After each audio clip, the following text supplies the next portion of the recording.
신약성경 디모데후서 1장 6절부터 12절까지의 말씀, 저와 여러분이 함께 교독으로 봉독하시고 마지막 절을 함께 읽도록 하겠습니다.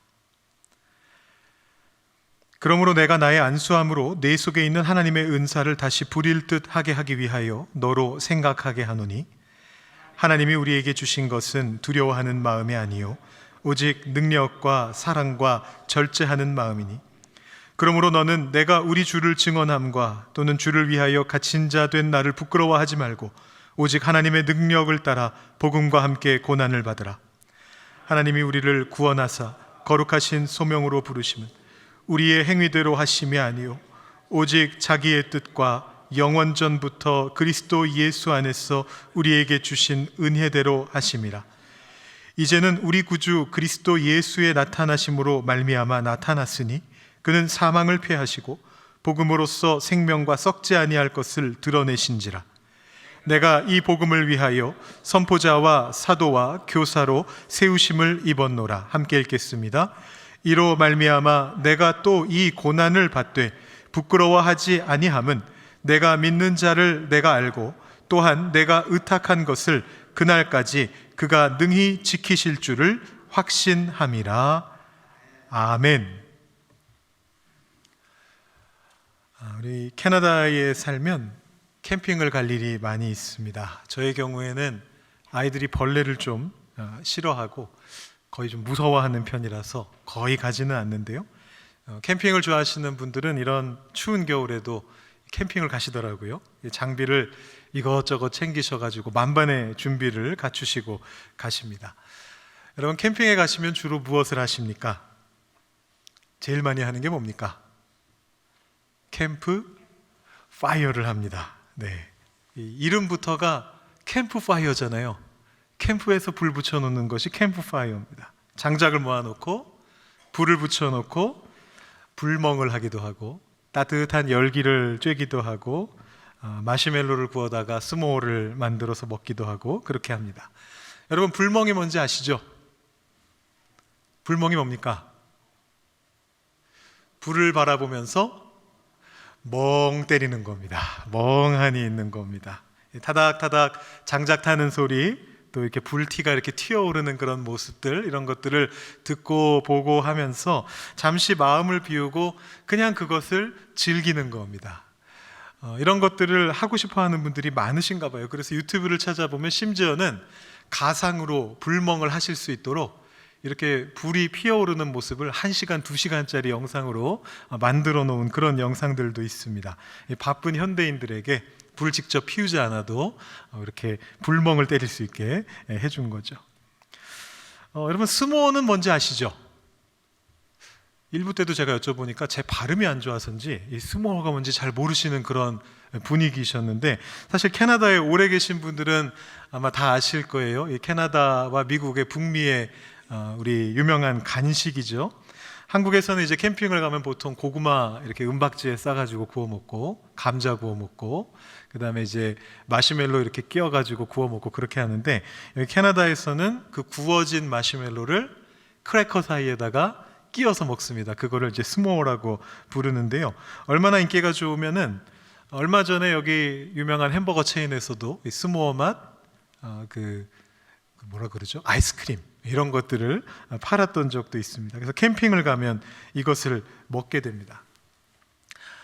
TMI로서 Too Much Information이라는 건데, 꼭 말씀드릴 필요가 없는 건데 굳이 말씀드리자면 당뇨가 있으신 분은 드시면 안 된다 그럽니다.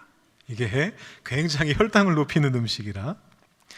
자, 여러분, 제가 그냥 이런저런 이야기 여러분들께 들려드리면서 가상의 어떤 캠핑장을 한번 여러분들께 상기시켜 드려봤습니다. 최근에 캠핑 못 가신 분들은 대리만족하실 수 있도록 이렇게 텐트 치는 모습과, 아니면 캠핑카를 이렇게 정박해 놓고 캠프파이어 앞에 이렇게 피워 놓고 불멍도 하고 스모어도 먹고 즐거운 시간을 보내는 그런 모습을 한번 상상해 봤습니다.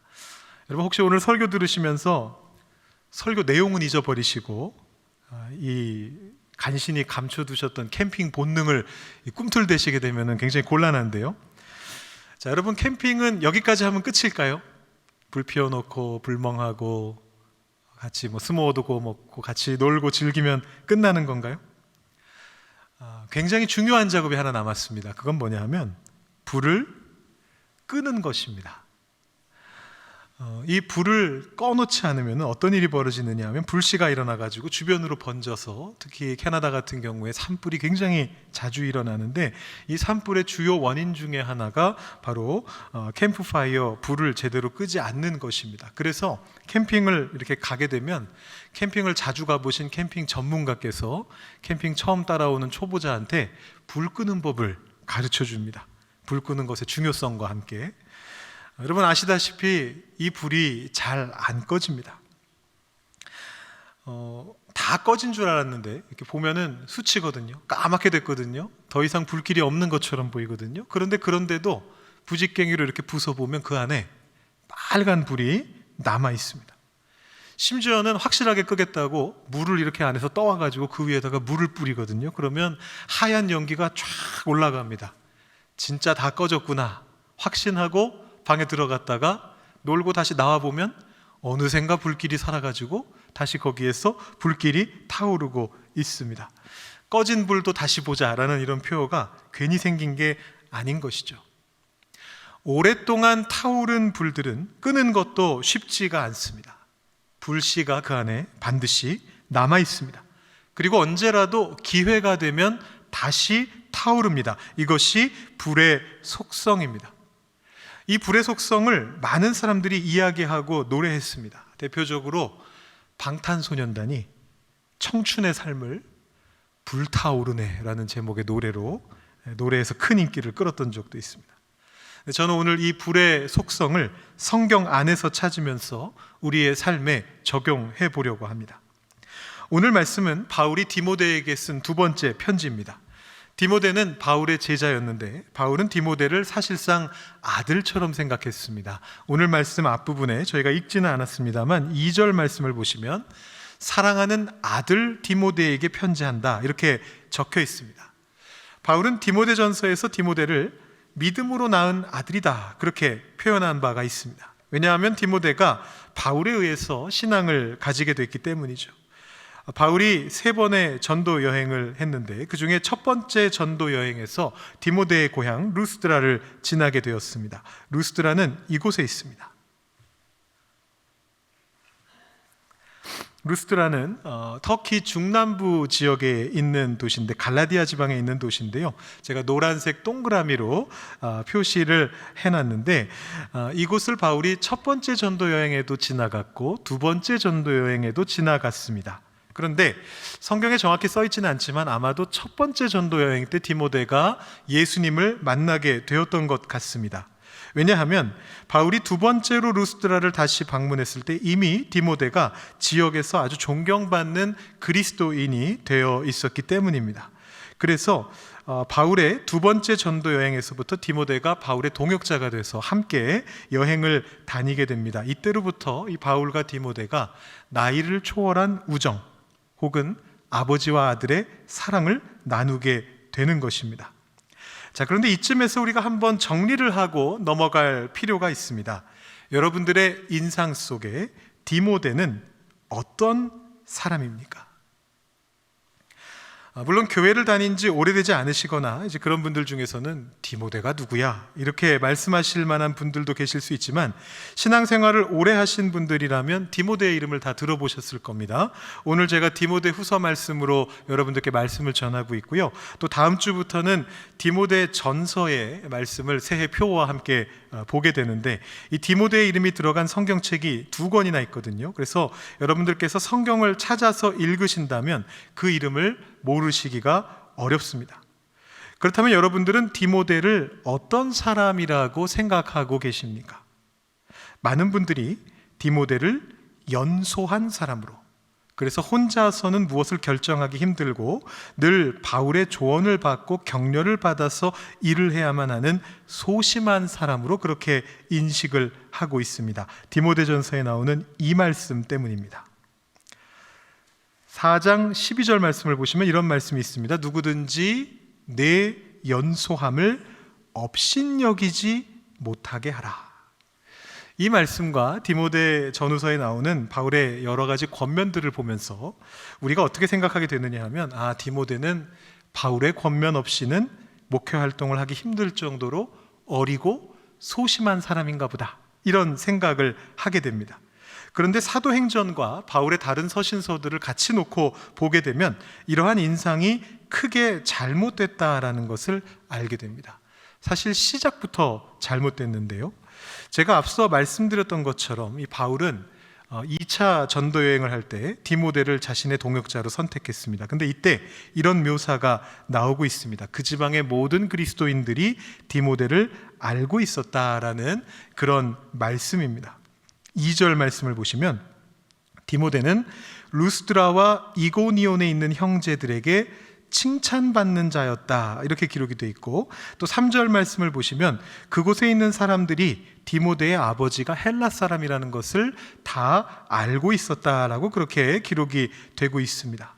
그러니까 그냥 아는 정도가 아니고 칭찬할 정도로 아주 훌륭한 신앙인이었고, 아버지가 헬라인이다라는 사실을 모든 사람들이 다 알고 있었기 때문에 괜히 그것이 사역에 방해가 될까 싶어서 바울이 디모데에게 할례를 행했다라는 그런 기록이 남겨져 있는 것인데, 쉽게 말하면 디모데는 유명 인사였습니다. 여러분, 젊고 소심한 사람이 유명 인사가 될 수가 있을까요? 불가능하진 않겠지만 정말 쉽지 않은 일입니다. 여러분, 요즘 말로 인싸라는 단어가 있지 않습니까? 여러분, 인싸라는 단어 들어보셨습니까? 어떤 뜻인지 아시나요? 이 인싸라고 하는 말은 인사이더, 아웃사이더라는 영어 단어를 줄여서 쓰는 표현인데, 인싸, 아싸 이렇게 쓰는데, 요즘 이 젊은이들이 쓰는 인싸라는 말은 사람들 사이에서 인기 끄는 사람들, 태생적으로 성향이 그래서 아주 적극적이고 사교적이고 개방적이고, 그래서 쉽게 사람들 틈에 끼어들고 그 안에서 주목받고 금방 자기들의 이야기로 사람들의 이야기를 끌어당길 수 있는 그런 사람들, 매력 있는 사람들을 부를 때 쓰는 말이 인싸라고 하는 말입니다. 근데 이 디모데가 한마디로 그 지역에서 인싸였던 겁니다. 근데 그런 디모데가 소극적인 사람이기는 쉽지 않았을 것 같아요. 그리고 그것은 그 후에 사역으로도 증명이 됩니다. 디모데는 매번 미션 임파서블에 도전합니다. 바울이 처음으로 유럽 지역으로 선교를 떠나서 그 그리스 지역으로 들어가게 됐을 때 바울은 데살로니가와 베레아에서 연속해서 쫓겨나는 위기 상황에 놓이게 됩니다. 이때 디모데는 실라와 함께 베레아에 남아서 그 뒷수습을 하는 사역을 이어가게 됩니다. 자기 스승이 쫓겨나는 와중에 그 위험하고 위기 있는 상황 속에서 그 뒷감당을 하는 역할을 했던 것입니다. 그리고 바울이 먼저 아덴과 고린도에 도착했고, 나중에 디모데와 실라가 그곳을 따라가는데, 거기에서도 바울은 디모데에게 아주 어려운 부탁을 합니다. 여러분들 데살로니가 전서에서 함께 보셨는데 이 데살로니가로 바울이 가고 싶었지만 가지 못하는 위험한 상황들이 있었습니다. 그것을 바울은 사탄의 방해라고 그렇게 묘사하고 있는데, 바로 자신이 가지 못할 정도로 위험한 그 길을 디모데에게 부탁해서 디모데가 그 일을 수행했습니다. 이후에 3차 전도 여행에서 바울은 에베소에 오랫동안 머물렀는데, 여기에서 고린도에 편지를 썼습니다. 근데 여러분, 고린도 교회는 여러분들이 그 고린도 전후서를 보시면 아실 수 있듯이 아주 엉망진창인 교회였습니다. 근데 그 교회에 디모데가 편지를 들고 갔습니다. 편지만 들고 가는 임무를 수행한 것이 아니고 그 엉망진창이 된 교회를 뒷수습하는 역할을 디모데가 맡아서 한 겁니다.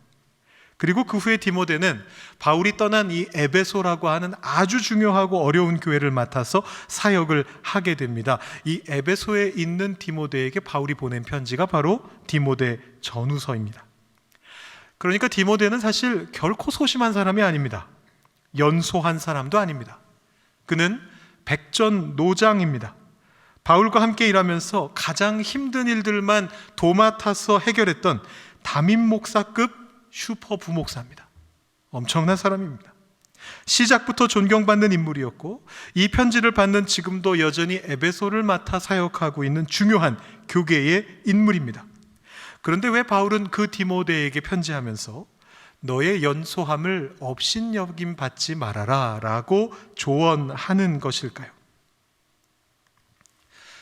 정확한 근거를 성경 안에서 찾아볼 수는 없습니다만 몇 가지 추측을 해볼 수는 있습니다. 예를 들자면 디모데가 비록 담임 목사급 슈퍼 부목사였지만, 혹은 여기 앉아 계신 여러분들 중에서 비유하자면, 평신도로 비유하자면 목자급 슈퍼 부목자였지만 최종 리더의 자리는 처음이라서 그것에 대한 어떤 부담을 느꼈을지도 모릅니다. 그렇다면 바울이 본인이 먼저 그런 최종 리더를 맡아봤던 사람으로서 디모데에게 그 부담을 덜어주기 위해서 조언해 줬을 수도 있습니다. 혹은 디모데 전후서에 쓰여진 이 문구들이 멘토인 바울이 멘티인 디모데에게 쓴 편지이기 때문에 자연히 실제보다 더 걱정스럽게, 더 낮춰보는 어투로 쓰여졌을 가능성도 있습니다. 무슨 말씀인지 이해가 되시나요? 쉽게 말하면 사회적으로 지위가 높고 이제 잘 살고 있는 그런 자녀가 있다고 했을 때 부모가 그 자녀에게 편지를 쓰더라도 그 사람이 잘 산다는 이유로 막 높여 부르지는 않잖아요. 어디 회사 사장님한테 그 사장님의 부모가 편지 쓸 때 우리 위대한 사장님 이렇게 편지 쓰진 않거든요. 아들아, 딸아, 사랑하는 딸아 이렇게 부르면서 잘 지내니? 먹고 살기 힘들지 않니? 밥은 먹고 다니니? 이렇게 편지를 쓴단 말입니다. 사장님이 알아서 비싼 밥 잘 먹고 다니시겠죠. 그래도 부모의 마음은 그렇지가 않습니다. 바울이 디모데에게 쓴 편지도 어쩌면 믿음으로 낳은 아들에게 부모로서, 멘토로서 쓴 편지라면 얼마든지 디모데가 가지고 있었던 실제 상황하고 관계없이 조금 더 과장된 표현을 썼을 수도 있습니다. 이것도 물론 가능한 해석입니다. 또는 이제 학자들의 해석을 보자면 이 디모데 전후서가, 특히 그 중에서도 후서가 바울 시대보다는 조금 더 후대의 에베소 상황을 보여주고 있다는 것을 토대로 이 편지가 어쩌면 바울 자신이 직접 쓴 편지가 아니고 바울의 제자들이 에베소 교회에 일어나고 있는 일들에 권면하기 위해서 바울과 디모데의 관계에 비유해서 이 편지를 쓴 것이다, 이렇게 생각하기도 합니다. 그렇다면 또한 이 편지에서의 디모데의 상황은 실제 상황과 조금 다를 수도 있습니다. 이 모든 것들이 가능한 해석이긴 합니다만 저는 오늘 조금 다른 해석을 채택해 보려고 합니다. 그것은 디모데가 어떤 이유였던지 간에 조금 지금 침체되어 있을지도 모른다라는 해석입니다. 어쩌면 그것이 최종 리더를 처음 맡게 된 부담 때문이었을 수도 있고요. 혹은 다른 이유가 있었을지도 모릅니다. 성경에 안 나와 있으니까 확실하게 알 수는 없지만 가정사에 갑자기 문제가 생겼을 수도 있고, 교회 공동체의 상황이 예상보다 너무나 더 어려웠을 수도 있고, 아니면 이도저도 아니고 그저 그 스스로가 영적인 어떤 침체 상황에 빠져 있었을 수도 있습니다. 충분히 그럴 수 있습니다. 백전노장이라고 해서 영적인 침체에 빠지지 않는 것은 아닙니다. 백전노장이었고 인싸였고 많은 사람들에게 존경받고 있었던 디모데는 그것이 어떤 이유인지는 정확히 모르겠지만 지금 조금 의기소침해졌을지도 모르겠습니다. 사역은 하고 있습니다. 교회는 돌아갑니다. 여전히 많은 사람들은 헌신적입니다. 그러나 무언가가 삐그덕거립니다. 피곤합니다. 지쳐갑니다. 아무것도 아닌 상황에서 화가 납니다. 관계가 조금씩 나빠집니다. 불편해집니다. 저는 지금 우리 교회를 이야기하고 있는 것이 아닙니다. 디모데의 에베소 교회를 이야기하고 있는 것입니다. 만약에 무언가가 겹쳐 보이신다면 그것은 기시감입니다. 이런 일들은 어느 교회에서나 일어날 수 있는 일입니다. 바울은 그런 디모데에게 이런 조언을 해주고 있습니다. 그러므로 내가 나의 안수함으로 내 속에 있는 하나님의 은사를 다시 부릴 듯 하게 하기 위하여 너로 생각하게 하노니. 아주 중요한 조언입니다. 삐그덕대는 교회와 삐그덕대는 사역자에게 바울이 이렇게 이야기합니다. 하나님의 은사를 다시 부릴 듯 하게 하라. 이 부릴 듯 하게 하다라는 말이 표준어가 아니더라고요. 근데 무슨 뜻인지는 금방 이해가 되시죠? 우리 마음속에 불길을 일어나게 하라는 겁니다. 다시 일어나게 만들라라는 것입니다. 제가 시작하면서 여러분들께 말씀드렸지 않습니까? 오래 탄 불은 웬만해서는 꺼지지 않습니다. 기회가 되면 다시 불타오릅니다. 하나님의 은사도 마찬가지입니다. 오래되어 다 타버린 것 같더라도 기회가 오면 다시 불타오릅니다.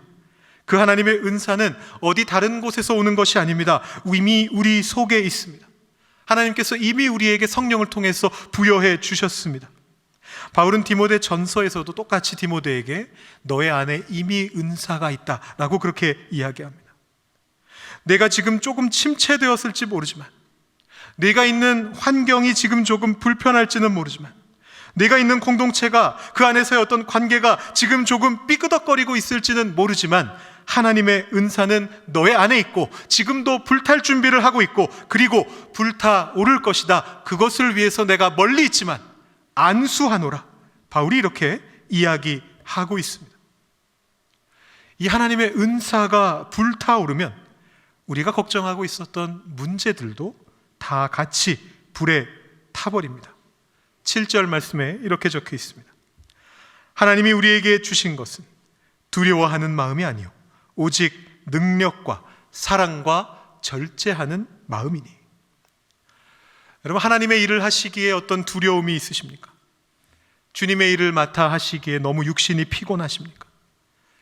혹시 사람들이 내가 하는 일을 싫어할까 두렵습니까? 세상 사람들의 손가락질을 당할까 두려우십니까? 그 마음은 하나님께서 여러분들에게 주신 마음이 아닙니다. 하나님께서 우리에게 주신 것은 두려워하는 마음이 아니고 오직 능력과 사랑과 절제하는 마음입니다. 하나님께서 주시는 그 능력과 그 사랑과 그 절제의 힘으로 우리는 하나님의 사역을 어느 순간에나 충분히 감당해낼 수 있습니다. 여기서 능력이라고 하는 것은 우리가 하나님의 일들을 감당하기 위해 필요한 모든 능력을 말하는 것입니다. 바울은 고린도 후서에서 우리를 새 언약의 일꾼이 될 수 있도록 하나님께서 만족할 수 있게 모든 것을 주신다, 그렇게 말합니다.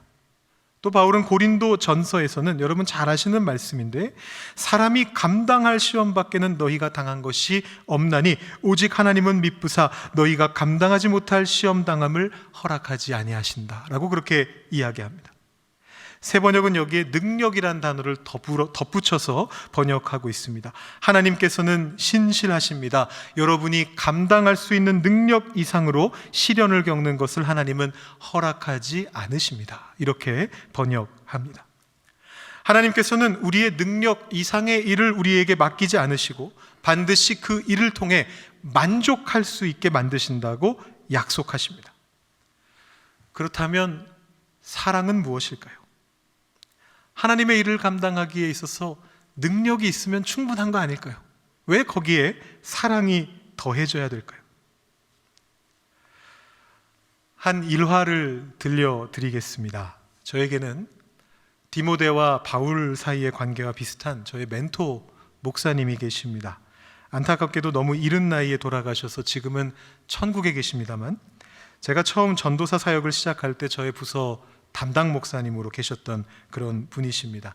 제가 사역을 처음 시작했던 교회는 대형 교회여서 학생이 매우 많았습니다. 교사도 굉장히 많았습니다. 그래서 고등부에 학생이 한 300명 정도가 있었고, 교사도 담임 교사가 한 4, 50명 정도가 있었고, 또 보조 사역교사까지 합치면 약 7, 80명 되는 교사들이 있었고, 교역자들도 한 사람이 담당하지 않고 제가 막내 전도사로 있었고요. 3명의 교역자, 그 중에 가장 위에 담당하시는 목사님이 제가 지금 말씀드리고 있는 멘토 목사님입니다. 굉장히 큰 부서인데요. 근데 저의 멘토 목사님께서 연말만 되시면 연례 행사처럼 겪으시는 일이 있었습니다. 교사들 중에서, 특히 담임 교사들 중에서 꼭 매년 2-3명이 목사님 면담 신청을 했습니다. 왜 했을까요? 굉장히 간단합니다. 사유는 아주 단순합니다.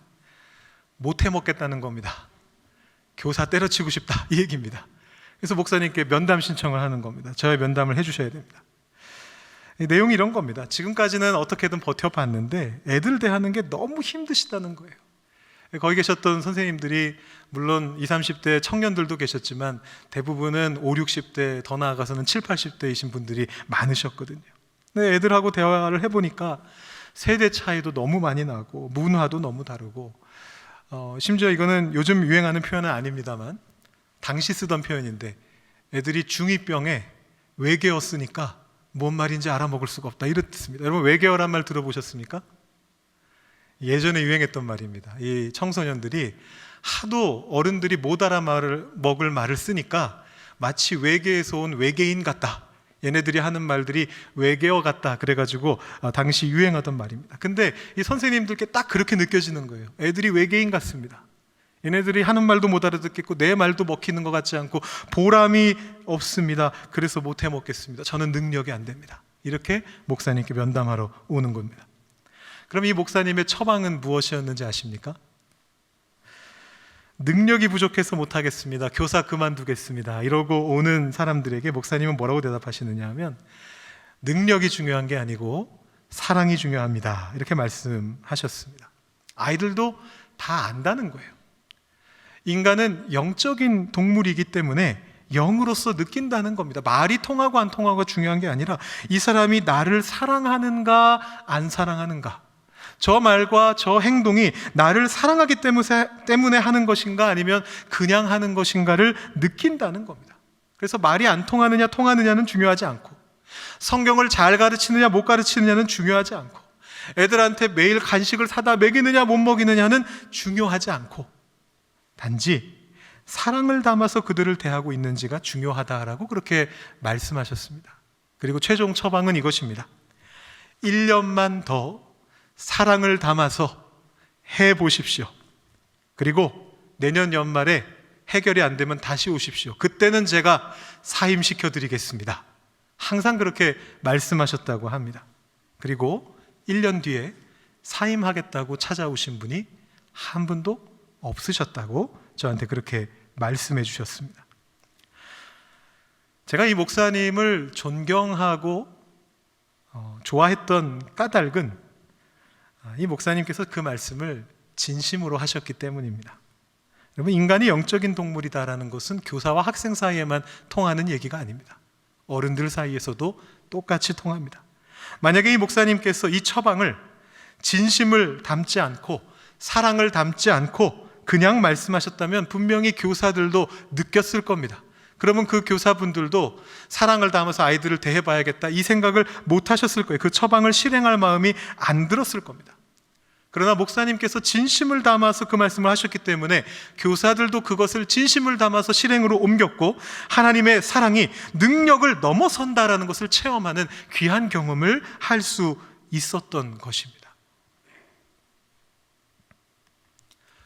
저는 오늘 제가 그 목사님만큼 인격이 훌륭하거나 사랑에 넘치는 목회자는 아닙니다만, 최선을 다해서 진심을 담아서 여러분들께 권면하고자 합니다. 하나님께서 주시는 능력과 사랑을 통해서 하나님의 일을 행해 보십시오. 그러고도 문제가 발생한다면 절제와 양보를 통해서 서로를 섬기면서 공동체를 만들어 가십시오.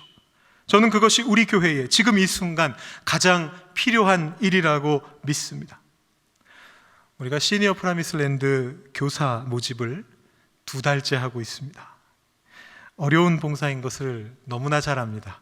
제가 얼핏 듣기로는 우리 KM에 계신 어르신들이 아이들에게 영어를 써야 한다는 게 너무 부담스럽다, 이런 얘기를 하신다는 얘기를 제가 얼핏 들었습니다.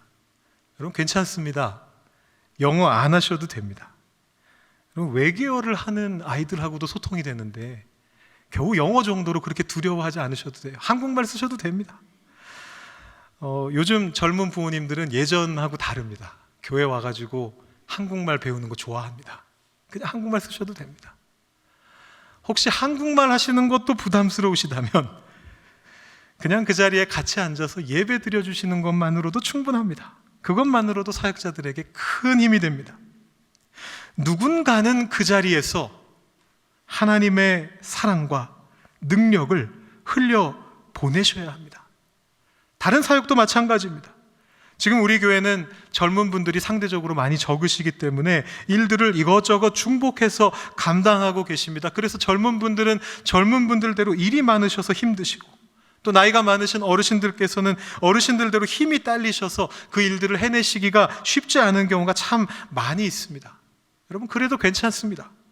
무리하지 마십시오. 절대로 무리하지 마십시오. 여러분의 능력으로 무리하지 마시고 하나님께서 주시는 능력과 사랑과 절제로 그 일들을 감당해 주십시오. 여러분들 안에 있는 불은 아직 꺼지지 않았습니다. 꺼진 것처럼 보여도 그 안에 하나님의 은사가 불타오르고 있습니다. 다시 불일 듯 하게 하십시오. 하나님의 은사와 부르심에는 후회하심이 없습니다. 저는 오늘 이 마지막 주 설교를 준비하면서 2024년 한 해 동안 수고 많으셨습니다. 감사드립니다. 이 내용으로 끝내도 되겠다 생각을 했지만 그 말씀 너머를 여러분들과 나누어야겠다라고 생각했습니다. 내년 한 해 동안 더욱더 감사할 일이 넘쳐나도록 최선을 다해서 하나님의 일을 감당하십시다. 우리 교회에 주어진 사명들을, 우리 개개인에게 주어진 그 일들을 하나님께서 주시는 능력과 사랑과 절제를 통해서 이루어 내십시다. 여기 계신 여러분들이 다 그렇게 되실 수 있기를 주님의 이름으로 축원드립니다.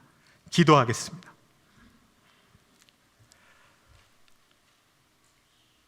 하나님 아버지, 주님의 크신 은혜를 감사드립니다. 2024년 한 해 동안 우리들에게 부어주신 은혜, 우리 개개인, 우리 각자에게 부어주신 은혜와 우리 교회에 부어주신 은혜를 바라보며 감사하지 않을 수 없음을 주님 앞에 고백합니다.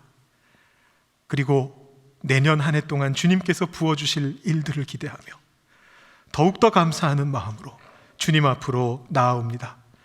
우리 안에 하나님께서 이미 허락하신 귀한 은사와 은혜들을 우리가 그 불을 꺼트리지 아니하고 다시금 불일 듯 하게 하여서 주님께서 우리에게 보여주시는 비전과 그 사명들을 감당해 나갈 수 있는 우리 교회가 되고 우리 모든 교인 한 분 한 분 되실 수 있도록 주님 인도하여 주시옵소서. 은혜가 풍성하신 하나님의 크신 능력으로 매일매일을 살아갈 수 있는 우리 모두가 되도록 주께서 복을 더하여 주시옵소서. 감사드리며 예수님의 이름으로 기도드립니다. 아멘.